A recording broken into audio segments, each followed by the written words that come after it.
vous parler, au regard du temps et de l'espace, la question de l'homme et de la femme. Il y a là un certain paradoxe qu'il me convient, qu'il me plaît de préciser en ce soir du mercredi 23 novembre 2016.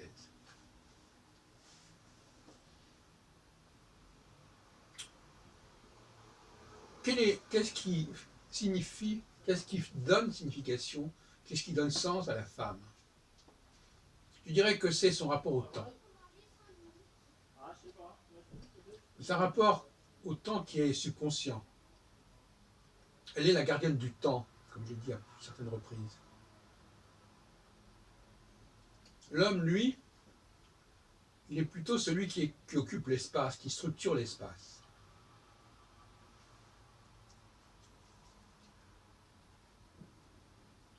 Mais paradoxalement, l'homme a parfois plus le sens du temps, plus la conscience du temps, et la femme plus la conscience de l'espace.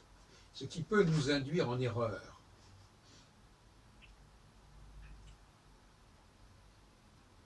Les travaux de Michel Gauquelin en astrologie montraient que la société avait été divisée en un certain nombre de castes, de classes.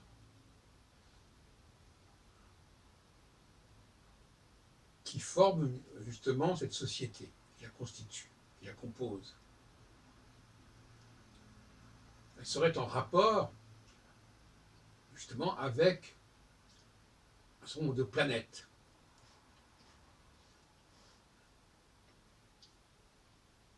Et j'ai dit, il y a quelque temps déjà, que le choix de la planète se faisait non pas au moment de la naissance, bien évidemment, mais au moment de la conception.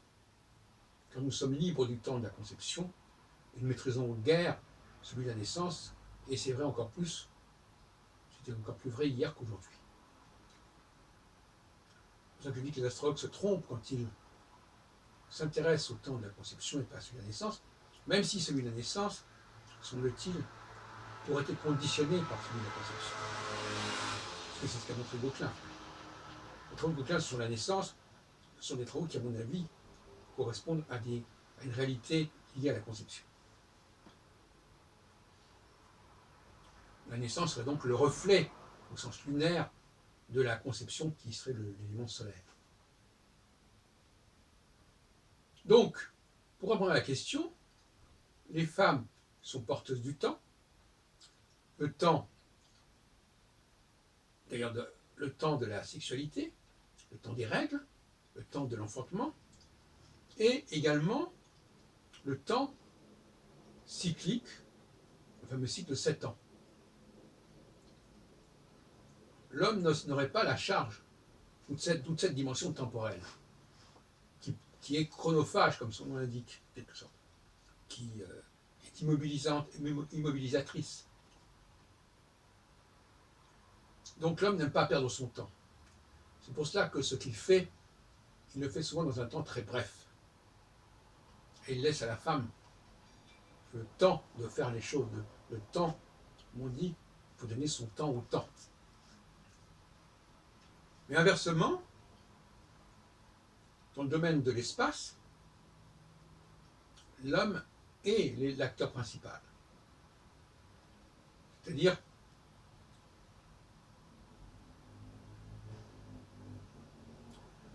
qu'il fait fonctionner la société, qui donne matière à la société. Et après, il n'y a plus qu'à développer. Le temps, qu'est-ce que c'est sinon un vecteur de développement? Le germe, la semence, c'est quelque chose de spatial quelque part. C'est un temps très court. Et après, il faut développer. Après, il faut féconder. Après, il faut couver. Il faut porter.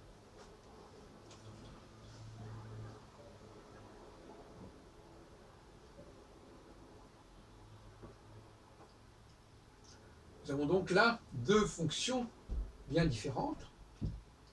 Mais il faut bien reconnaître, comme je viens de l'expliquer et à mon avis de le démontrer, que le temps est ancillaire par rapport à l'espace. que le temps est subalterne par rapport à l'espace, que le temps n'est que fonction de l'espace, fonction de quelque chose de la graine, en quelque sorte. La graine, c'est quelque chose qui est spatial. Et le temps va permettre à la graine de pousser, de germer.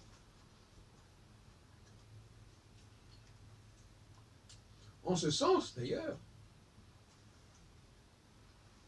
la femme trouve son identité dans cette dimension temporelle. C'est elle qui fera que les choses se développent, aboutissent, parviennent à leur terme. Mais c'est une charge, c'est un fardeau, c'est un boulet. Donc, résumons-nous, la femme est chargée du temps et l'homme est chargé de la graine, de la semence, donc de quelque chose qui est extrêmement important dans l'espace, mais qui n'existe dans le temps que dans l'instant.